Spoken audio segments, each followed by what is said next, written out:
Welcome back, guys. Teddy Talks here at RE Plus 2025, and I've got a fun, exciting guest to my right. We're talking with Chris from Yotta. Hey guys. Chris, how you doing? Doing well, yourself? Awesome. I am doing good. It's almost the end of day 2, which feels like day 13 in Vegas because you were seriously. In Vegas. Well, I mean, it is. I don't know what time of day it is, but I know I'm here until 5:30, 6 o'clock, and then we go to party. Absolutely. And there's all kinds of fun activities. This industry is known for excitement, new things, and everybody wants to show off what they're doing. So I want you guys here to show off what you're doing, what's next for Yotta, what you have coming out. I kind of know a little bit about it. I know the principle behind it, and what it used to look like. The new one's supposed to be pretty. And tell us a little bit about Yotta itself. Tell us about you, then we can get into the product shortly. Yeah, so like I said, my name's Chris Barrett. Been in the solar industry now for, I think, my 19th year now. Wow. Started my career with SolarBridge, one of the original microinverter manufacturers. Okay. Back in the day. Moved on up to APsystems. Actually, we were with APsystems for nearly 8 years. Yep. And now we're with Yotta Energy. I think that's when I first met you, when you were with APsystems, right? I don't know if it was right at the tail end or I think it was in Salt Lake City. Yeah, it was in Salt Lake City, came out. It was Solar Power International. That's right. Same show, Yeah, absolutely. different name, a little bit different vibe, but now RE Plus has like ramped it up. It's huge. And we, I remember going to Benihana's and getting some fried shrimp, and it was a fun night. I think we still have that photo of all of us. It's become the tradition now, actually. When we all got together on Monday night, the whole team went out to Benihana. Oh yeah, Benihana's is the thing, tradition huh? now. I'm so glad we started that tradition. Yeah. Sure did. So tell us about Yotta. What is Yotta? Yotta, actually, so Yotta Energy, the name Yotta itself, let's start there first, because that's the one question we get asked a lot. What does Yotta mean? And Yotta actually means 10 to the 24th power. So it's what it used to be the largest SI unit in the world, 10 to the 24th power. Since we opened the company 8 years ago, they've added 4 more levels of this, but 10 to the 24th power, for those who are wondering, kind of cool. What we did was Yotta actually Energy said, let's do something different with the battery storage industry. Most battery storage is actually all together, co-located in one location. Yeah. We said, hey, we're all microinverter guys here. Why don't we apply the same rules to microinverters to batteries? Decentralize the batteries. Utilize the rooftop space. How smart is that? Because I'm sitting here, I've been in conversations for the last several years with people, oh, we need to get a bigger battery, more than 5 kW, more than 10 kW, more than a megawatt. And I'm like, well, we're talking containers. We're talking semi-truck loads of batteries enclosed in a cabinet where all things could happen. And you have heat, you have air, you have off-gassing depending on the chemical makeup of the battery and what it is. So when you say decentralize the batteries, tell me what you're talking about. What we've done basically is taken the batteries and divided them into 1 kilowatt-hour chunks and actually located or co-located them underneath of modules. So every single module on their roof, doesn't have to be, but that's what we have the limit of, to be able to put the storage under individual modules, so the module to a battery then to one of the 4 ports in the microinverter. Wonderful, wonderful. So when you do that, so I'm on a big rooftop, I'm on a commercial building, I want to have battery backup. I've got to carry a bunch of stuff onto the roof, I've got to have ballast systems. How does your system, where does it go, what does it look like, how do I put it on my application? Yeah, the nice thing about this is it's compatible with all kinds of racking, especially the new one. They will be called the Yotta Block. The Yotta Block, actually, we've designed it to be exactly the same size as a Yotta Block, as a regular ballast block. Okay. 16 inches, 8 inches by 4 inches. And the exact same weight. That's impressive. So it's a ballast block replacement. Okay, so I don't have to carry all the other ballast blocks up there. I can engineer and put this on my plan set and use that as my ballast system. For a single ballast block, that's correct. Wow. Okay, and is it going to be similar weight structure or a little heavier? Identical, 32 pounds. Identical, wow. That is impressive. And so like I said, size, length, width, thickness, and weight. Is it going to be as abrasive? Because I mean, I have to wear gloves when I'm carrying those concrete blocks up. But I'm assuming this is going to be in a nice, beautiful cabinet. Beautiful cabinet. I wish I had one with me today. I don't. No, you're perfectly fine. Yeah. But You can see You this. got a I put photo of picture it, yeah. right here. But swing by the booth, you can take a look. Yeah. But actually, we've designed it as a sleek metal case, aluminum case, with actually the grab handle.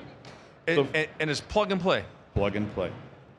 So just MC4 in, MC4 out? Exactly. So from the module itself, plugs right into the battery through the MC4. Module to battery. And then battery to one of the 4 ports on the microinverter. Yeah, dude, that is impressive. And you are using the QT2s, QS1s? QT2, we call it the DPI. Okay. The dual power input. So on our particular systems, you do not have to put a battery in every single port. Okay. You can put it on 1 port, 2 ports, 3 ports, or 4 ports. It really depends on your storage requirements or needs, for that matter. Wonderful. What is the smallest battery backup system you can do with the Yotta block? 1 kilowatt-hour. 1 kilowatt-hour. What is the most you can do on a Yotta? The only limiting factor I have is the number of modules on the roof. Okay. So if I have a megawatt, 1,000 modules, or I'm sorry, 1,000 modules, I can only have 1,000 batteries. I can't have 1,001. That is impressive. Wonderful. What? Let's talk a little bit more about Chris Barrett. Like, what do you like to do? What when you're not at work? What are you doing? What do you when you're back home in the Austin area? What's one of the things you indulge in out there? Oh my God, yeah. But living in Austin, Texas is lots to do, right? Yeah. A lot of fun things. So, my wife actually runs the medical facility at the local racetrack, Circuit of the Americas. Okay. So I get to go out there quite a bit and enjoy the races. I was out there last weekend for the WEC series, Okay. World Endurance Challenge. We call it World Endurance. In Europe, they call it Le Mans. So Okay. it's a 24-hour race. That is impressive. The stamina of the drivers are impressive. It's incredible. But I mean, just the noise, the oil, the gas, the tires, the speed. It's incredible. I mean, there's so many things to get excited about. And if you've never been, it's a beautiful track. It's 3.5 miles, 20 turns, world class. Formula One's coming in 4 weeks, actually. Okay, so this is the same track Formula One comes on. Yes, absolutely. Wow, that's impressive. What is the nightlife and band? I mean, Austin's known for bands, like the entertainment. Live music capital of the world. Yeah. Yeah. Every night, everywhere, even at the airport, we have a resident band at the airport. You arrive in Austin, there's going to be a live band playing. Yeah, we went. That's fantastic. I know. I can't remember if it was April or May. We went down to Austin for a company retreat. That's where our headquarters is for APsystems. Yeah. And so it was impressive. You walk through. It's a little bit under construction, but there's music everywhere. And that Austin airport, it's small, but it's compact, and there are a lot of people moving in and out through there. Take it seriously. Yeah. Music everywhere. Yeah, that's wonderful. Now, what's next for Yotta? Like, you're going to get this block out. Is it in production currently? Not currently in production. So right now we've just gone through the 9540A testing. Perfect. And passed with flying colors. We're actually going through the 9540 test right now, and we expect the results in 2 weeks, and pass as well. So. Wonderful, wonderful. Now, once you pass, what does that timeline look like? When can I get my hands on it to put on a system? I think we're going to have initial launch sometime probably the beginning, Q1 of next year, and then commercially available Q2. Okay, and so that'll give you enough time to get the material and get it manufactured. Where is manufacturing happening at? Manufacturing for this is going to be in Dallas, actually. Wow. Yeah. So U.S. manufactured. Yes, U.S. manufacturing. We're going through all the process right now with our lawyers for the FIOC. Nice. So we should have those numbers here soon as well. That is impressive, and I think that's what we like to hear in this industry is like, how are these innovators making products to comply with all the nuances and the law, but also benefit the consumer? And replacing a concrete block with an actual battery block makes a lot of sense. It really does. Decentralize those battery systems.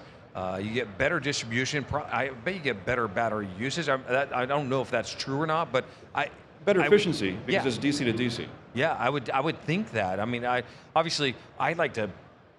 like to get prototypes and then like try to break them and tear them down and figure out the parts and pieces, take them apart and put them back together and be like, yeah, that's a pretty cool thing.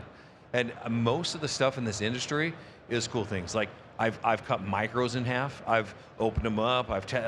It's pretty cool to see the guts and the inside of how things make. I think that's what makes me a little different than some of those people. There's a lot of application engineer people that do that. Yeah. And once you do that, you're like, that's cool. That's pretty cool. Let's tell everybody about it. So. Well, I think, like I said, the Yotta block is the evolution. It's the next step. Because you think about traditional storage today, It's wonderful, it works, but you're co-locating 500 kilowatts, for example. Yeah. Uh, you have to pour a concrete pad for that. You have to trench back to the building. You have to get separate permitting for that. You have to have separate fire suppression, separate monitoring. There's a lot of extra pieces and parts that are going along with that, and that's all extra cost. I like to link that it's like below the waterline kind of stuff. If you're looking at Yotta and you're looking at a traditional system, you may say it looks the same, but you're also forgetting about all those little things that you don't have to do with the Yotta block. Yeah, the things you can take off your list. Yeah. Yeah. Now, chemical makeup, lithium ion. Lithium ion phosphate. Okay, awesome. And it's probably, because of the size, it probably meets a lot of different requirements for the ease and the capability and the weight for sure, I'm sure. How much is it's 32 pounds. 32 pounds. You said, so it replaces the exact same block. Yeah, That's so people always ask me, it's like, well, how much more weight is this going to add to my roof? And the answer is zero. Because the net gain is zero. Yeah. You're pulling a block off, you're putting this block on. It might not even reduce some weight because there's not other attachment points or shear, all the other structural items you have to put on there. Correct. Yeah, that's impressive.